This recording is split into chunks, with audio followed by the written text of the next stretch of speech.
రాష్ట్ర విభజన తర్వాత ఏపీలో తుడిచిపెట్టుకుపోయిన కాంగ్రెస్ పార్టీకి మళ్లీ జీవం పోసేందుకు ప్రయత్నిస్తున్నారు రాహుల్ గాంధీ. కాంగ్రెస్ పార్టీ అధికారంలోకి వస్తే ప్రత్యేక హోదాపై మొదటి సంతకం పెడతామని చెబుతున్న రాహుల్ గాంధీ ఇవాళ ఏపీలో 2 ఎన్నికల సభల్లో పాల్గొంటారు.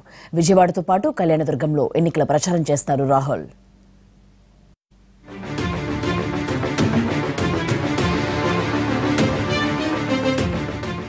రాష్ట్ర విభజన కారణంగా గత అసెంబ్లీ ఎన్నికల్లో ఒక్క సీటు కూడా గెలుచుకోకుండా కనుమరుగైపోయిన కాంగ్రెస్ పార్టీ ఈసారి ఎన్నికల్లో ప్రత్యేక హోదాను నమ్ముకుంది.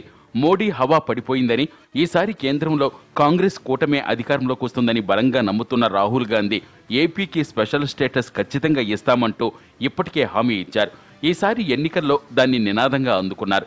జాతీయ స్థాయిలో కాంగ్రెస్, టీడీపీ కలిసి పనిచేస్తున్న రాష్ట్రంలో మాత్రం పొత్తులు పెట్టుకోలేదు.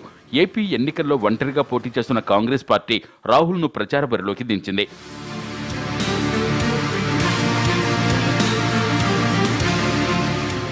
రాహుల్ గాంధీ ఇవాళ ఏపీలో 2 నియోజకవర్గాల్లో ప్రచారం నిర్వహించనున్నారు.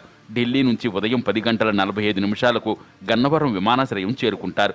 అక్కడి నుంచి విజయవాడ సింగనగర్లోని మాకినేని బసవపున్నయ్య స్టేడియం చేరుకుంటారు. భరోసా సభగా దీనికి పేరు పెట్టారు. 11:30 నుంచి 12:20 వరకు రాహుల్ గాంధీ సభా ప్రాంగణంలోనే ఉంటారు. రాహుల్ గాంధీ గారు ఇది మొట్టమొదటి పర్యటన. మరి ఎన్నికల ప్రచారం అయిన తర్వాత, ఎన్నికల అనౌన్స్మెంట్ అయిన తర్వాత అయితే విజయవాడ పట్టణంలో చాలా ఉత్సాహం కనిపిస్తుంది. ప్రత్యేకంగా సింగనగర్ లో ఆయన ఈ ప్రాంతానికి వస్తున్నారనే దానికి కూడా చాలా ఇంట్రెస్ట్ తో ప్రజలు ఎదురు చూస్తున్నారు. మాకు ముఖ్యంగా ఆయన ఇచ్చిన హామీ, ఆయన ఇచ్చిన భరోసా, ఆంధ్ర రాష్ట్ర మనస్సులో ఉన్న మాటను బట్టి ప్రత్యేక తరగతి హోదా గురించి ఏ విధంగా కమిట్ అయ్యారో అది చాలా ఆకర్షణీయంగా కనిపిస్తుంది. విజయవాడ సభను సక్సెస్ చేసేందుకు రాష్ట్ర కాంగ్రెస్ నేతలు శాయశక్తులా ప్రయత్నిస్తున్నారు. ఈ సభకు 30,000 మంది హాజరవుతారని అంచనా వేస్తున్నారు.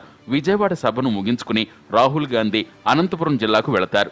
రాష్ట్ర పీసీసీ అధ్యక్షుడు రఘువీరారెడ్డి పోటీ చేస్తున్న కళ్యాణదుర్గంలో జరిగే ఎన్నికల సభలో రాహుల్ గాంధీ పాల్గొంటారు. విజయవాడ నుంచి బెంగళూరు మీదుగా కళ్యాణదుర్గం చేరుకుని సభ ముగిసిన తర్వాత మళ్లీ కర్ణాటక వెళ్లిపోతారు.